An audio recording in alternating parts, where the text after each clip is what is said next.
آج میں آپ لوگوں کے ساتھ ایک ایسی سٹوری شیئر کرنا چاہتی ہوں جس کی میں نے ابھی مووی دیکھی.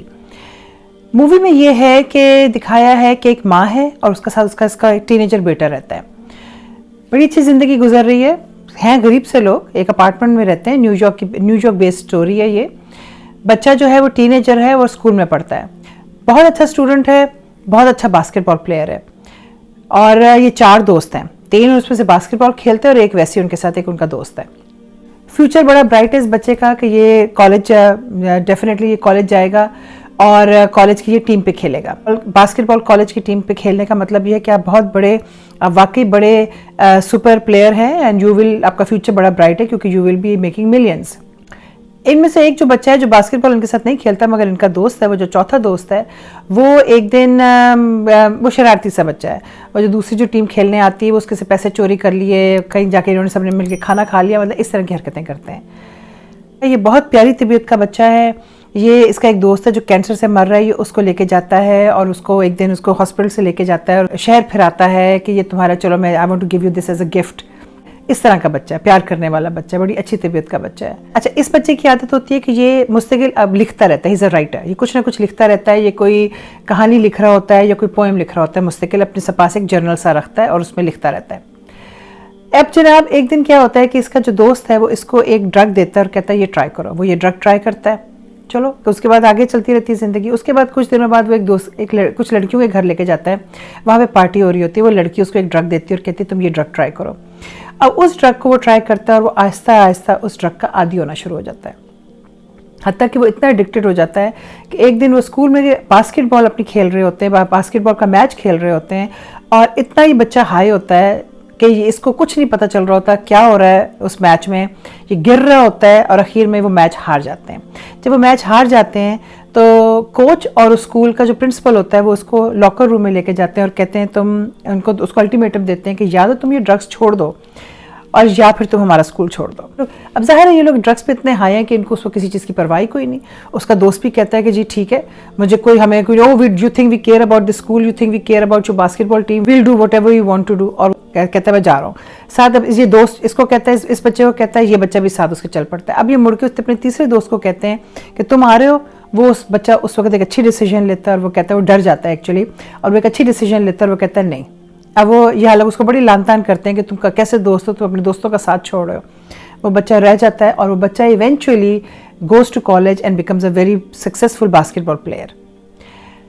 اب یہ 3 بچے جو ہیں, یہ دونوں اور جو چوتھا بچہ ان کا فرینڈ جو اس کو جو نہیں کھیلتا ہوتا تھا, باسکٹ بال تو نہیں کھیلتا تھا مگر ان کا ساتھی تھا اور جو شرارتی حرکتیں کرتا تھا, یہ تینوں اب سڑکوں پہ آ گئے. یہ بچہ جو ہے جب اپنے گھر جاتا ہے تو وہاں پہ بھی اس کی ماں سے لڑتی ہے کہ تمہارے اسکول سے فون آیا تھا اور تم اسکول سے نکالے گئے ہو اور تم کیا کر رہے ہو, تو اپنی زندگی برباد کر رہے ہو. تو یہ ماں سے بھی لڑ کے گھر سے نکل جاتا ہے کہ ٹھیک ہے, تمہیں اگر میرے سے اتنی پرابلم ہے میں تمہارے گھر میں بھی رہنے کو تیار نہیں ہوں. اب یہ تینوں جو ہیں اب سڑکوں پہ آ گئے. اب یہ سڑکوں پہ پھر رہے ہیں. اب انہیں کھانے کے لیے کوئی ڈرگس کے لیے انہیں پیسے چاہیے, تو یہ اب چوری پہ اتر آتے ہیں. ایک عورت, بڈھی عورت جا رہی ہوتی ہے, اس کو مارتے ہیں, اس کا بیگ چوری کرتے ہیں, اس میں سے پیسے لیتے ہیں اور اپنے ڈرگس پورے کرتے ہیں. پھر یہ جناب دکانوں پہ چوریاں کرنی شروع ہو جاتے ہیں.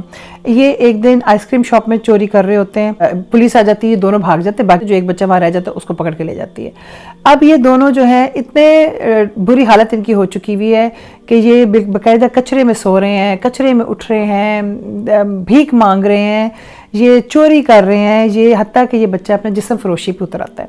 ایک دن کیا ہوتا ہے کہ ایک آدمی کے پیچھے پیسے لینے کی خاطر بھاگ رہے ہوتے ہیں کہ وہ آدمی جو ہے اوپر چھت سے نیچے گرتا ہے اور مر جاتا ہے. اس کا دوست جو ہے نیچے بھاگتا ہے تو پولیس آ کے اس کو پکڑ کے لے جاتی ہے. اب یہ بچہ اکیلا رہ گیا, ڈیسپریٹ ہو گیا, اس اکیلے سروائیو کرنا بہت مشکل ہو گیا. یوں لڑکیوں کے گھر جاتا ہے, وہ لڑکیاں اپنے باپ کے سامنے اس بچے کو ماننے سے انکار کر دیتی ہیں, کہتی ہیں وی ڈونٹ نو ہو ہی از. آخر یہ بچہ اپنی ماں کے پاس جاتا ہے. ماں جو ہے وہ اس کو دیکھ کے دروازے پہ چین لگا لیتی ہے اور صرف چین سے وہ اتنا سا دروازہ کھل سکتا ہے. حالانکہ یہ ماں اس کے لیے مستقل دعائیں کر رہی ہے, خدا سے مستقل کہہ رہی ہے کہ take care of my son, help him, guide him to be on the right path, مگر اس وقت اس کا دروازہ نہیں کھولتی. اب یہ بچہ جو ہے, یہ انتہائی ڈیفیکلٹ سین ہے اس مووی میں کہ یہ منتیں کر رہا ہے ماں کی کہ مجھے پیسے دے دو. Mom you know I am good, you know I am your child, mom please give me a little money, I just need a little money, just give me a few dollars, I just want to take care of this, I know, I promise I will not do it again, I promise. ہر چیز ماں کچھ نہیں کرتی, ماں وہیں کھڑی رہتی ہے. یہ بچہ منتیں کرتا رہتا ہے.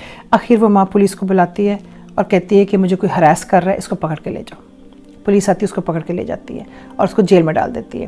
اب وہ جیل میں وہ 6 مہینے رہتا ہے۔ اس 6 مہینے کے جو سین میں وہ اپنا جرنل لکھ رہا ہے اور وائس اوور ہے۔ وائس اوور ہے کہ جس میں وہ کہہ رہا ہے کہ میں جیل میں ہوں، میں یہاں ایک ایسی جگہ میں ہوں جہاں پہ دنیا کے ڈرگز اویلیبل ہیں اور بہت اچھی پرائسز پہ اویلیبل ہیں، but I have made this decision that I am not gonna do them. اور وہ اس وقت اپنے جس طرح سے بھی وہ ہے، وہ 6 مہینے کو سروائیو کرتا ہے and he gets himself off that habit. Probably jail میں ہو سکتا ہے کہ اس کو ریہیبلیٹیشن بھی تھوڑی سی ملی ہو، اس کو کوئی تھوڑی سی میڈیکل ہیلپ بھی ملی ہو، لیکن وہ یہ ڈیسیجن لے لیتا ہے کہ حالانکہ اس کے ارد گرد ڈرگز ہیں، لیکن وہ ایک ڈیسیجن لے لیتا ہے کہ میں نے یہ نہیں کرنا۔ اب جب وہ وہاں سے 6 مہینے کے بعد نکلتا ہے، اس میں وہ اپنی بایوگرافی لکھتا ہے۔ جب باہر نکلتا ہے تو ہی از کلین۔ مووی کا آخری سین ہے کہ یہ یہاں کے تھیٹر میں بیٹھا ہوا اپنی سٹوری پڑھ رہا ہے اور اپنی سٹوری بتا رہا ہے، اور سامنے لوگ بیٹھے ہوئے ہیں، اور وہ پھر جب سارے ختم ہو جاتی ہے تو وہ کھڑے ہو کے اس کو کلیپنگ کرتا ہے۔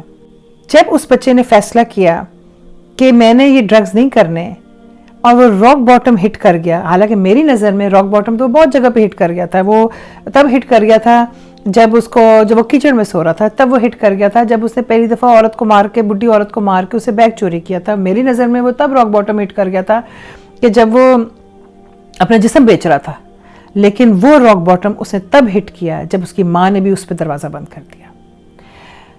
And he changed his life. جو میری نظر میں جو میں نے اس سے سبق سیکھا کہ we can change our lives whenever we want to. ہم جتنے مرضی راک باٹم ہٹ کر جائیں، we can change our lives.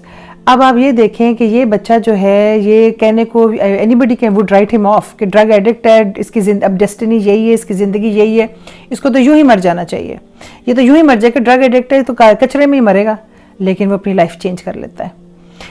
بہت مشکل ہوگا، آسان چیز تو نہیں ہوگی کہ ڈرگ کی ہیبٹ سے نکلنا بالکل آسان نہیں ہے، it is very difficult, but he still makes it happen. اچھا، مووی کے اینڈ میں آتا ہے، لکھا ہوا آتا ہے کہ this is based on a true story and the true story of Jim Carroll. So of course I googled Jim Carroll کے بارے میں پڑھا تو اس میں ہے کہ یہ مووی جو ہے اس کے 75% بھی اس کی ڈیسپریشن نہیں شو کرتی جو اس کی ریئل زندگی میں تھی، جن چیزوں سے وہ گزرا تھا وہ 75% بھی شو نہیں کرتا۔ جم کیرل جو ہے، جب اس طرح سے وہ ڈرگز میں چلا گیا، جب اس نے فیصلہ کیا کہ میں نے اپنے life turn his life around, he was a writer, he was an autobiographer, and اس نے ایونچولی اپنا ایک بینڈ بنا لیا تھا، پنک میوزک پلے کرتا تھا، and when he died in 2009 he was worth millions. So my friends, what we learn from here is کہ no matter how rock bottom we are, no matter how terrible in a time we are، کہ زندگی کے کتنے سمجھے کہ لو point پہ ہوں، اگر ہم اپنا مائنڈ میک اپ کر لیں، اگر ہم فیصلہ کر لیں تو ہم اپنی لائف چینج کر سکتے ہیں۔ وی کین آلویز، ہمیں اللہ نے یہاں پہ اتنی طاقت دی ہوئی ہے، ہمیں یہ دماغ ایسا دیا اللہ نے کہ اس میں ایک فیصلہ کرنے کی بات ہوتی ہے۔ ہم اپنی زندگی کے جس بھی لو پوائنٹ پہ ہوں، یوزلی تو لوگ فائنینشیل پہ ہوتے ہیں کہ فائنینشیل کے لو پوائنٹ ہوں، اس پہ ہم اگر فیصلہ کر لیں کہ ہم اپنی لائف چینج کر سکتے ہیں، ہم کرنا چاہیں تو کر سکتے ہیں۔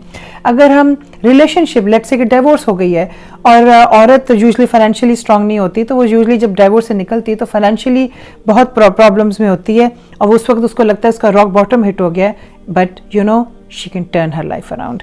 اگر آپ اگر یوزلی لائف میں ٹریجڈی ہو جاتی ہے، maybe you lost a child, maybe you lost a spouse, maybe you lose a loved one and you hit rock bottom, even that period, the most difficult period of your life, it will teach you something and you will come out if you decide and you make your decision. We have the strength up here, we have this inner ability. اللہ نے ہم سب کو یہ strength دی ہے، جہاں پہ بھی دی ہے اور یہاں پہ بھی دی ہے، ہم سب کے پاس یہ strength ہے کہ ہم اپنی لائف چینج کر سکتے ہیں۔